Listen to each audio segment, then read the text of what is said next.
Coming up on the news at 5, the search is still on for the 2 men who fell into the Big Susitna River. New details on the search. And Congress is working against the clock to avoid a government shutdown. We hear where lawmakers are on negotiating a deal. Then Canada is set to have a new prime minister. We'll introduce you to them as trade negotiations between the two nations heat up. You're watching Alaska's news source. I mean, when I heard, I didn't want to believe it, kind of in disbelief. Thank you for joining us on your news at 5. Our first story tonight, Sean Kendall and Iron Dog competitor Sky Wrench are the 2 people missing after breaking through ice on the Big Susitna River. It happened Thursday morning. Alaska State Troopers say 5 people were on a side-by-side ATV that broke through the ice. 3 people were able to get out of the water. Kendall and Wrench were reportedly swept under the ice by a current. On Saturday, Alaska Wildlife Troopers announced they are transitioning into what they call a reactive search. Alaskans and the rest of the nation lost an hour of sleep in the night after Spring Forward. The biannual clock change has a history, and Alaska's legislature is slated to take another look at making changes. Federal oversight of time zones began in 1918, starting with the Standard Time Act, which gave the oversight of establishing time zones to the Interstate Commerce Commission. In 1966, the responsibility was transferred to the Department of Transportation with the Uniform Time Act, which establishes daylight saving time throughout the entire United States, only allowing a change in time zones made by Congress or the Secretary of Transportation. According to DOT, the standardization of time zones is assigned to its oversight because standard and uniform times are crucial to travel. In Alaska's 32nd Congress in 2022, House Bill 31 proposed the state of Alaska advance our standard time by 1 hour, making the state exempt from daylight saving time until or if Congress allows for daylight saving time observance year-round.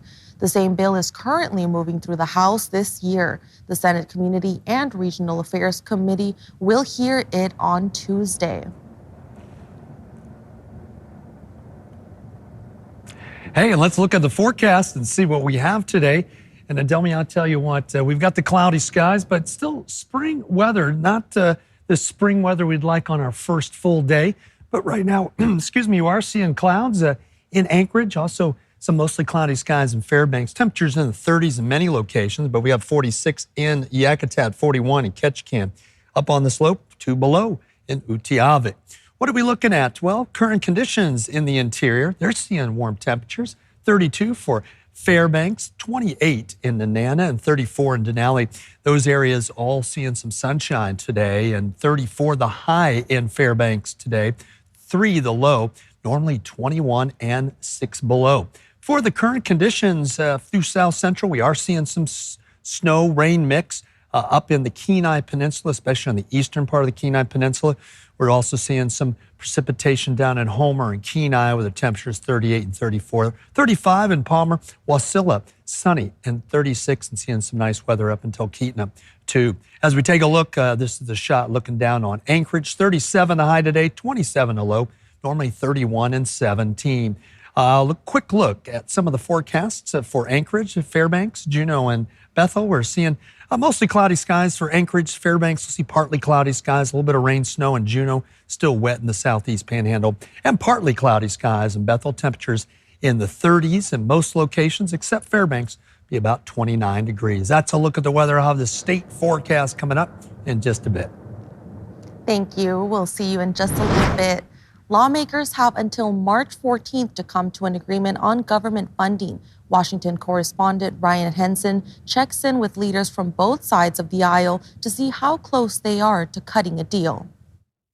Time is ticking for Congress to keep the federal government open. This comes as Congress is caught up in debating President Donald Trump's budget priorities. For now, a continuing resolution or a CR would keep top-line spending at their current levels, which in effect is a cut due to increased costs and changing needs. Republicans say now is not the time for a fiscal fight.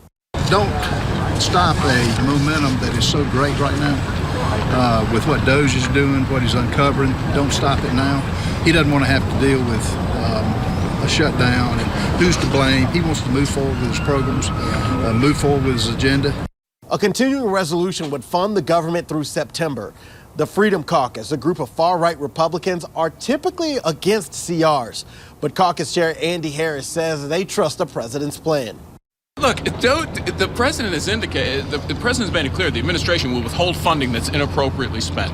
Whether or not there's a CR or not, or an appropriations bill, the president will withhold funding. Democrats say the president's ability to control funding and use it as political leverage is a poison pill for them.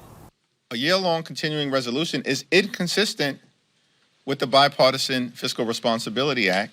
And so if Republicans decide to take this approach, as Speaker Johnson indicated, it's his expectation that Republicans are going it alone.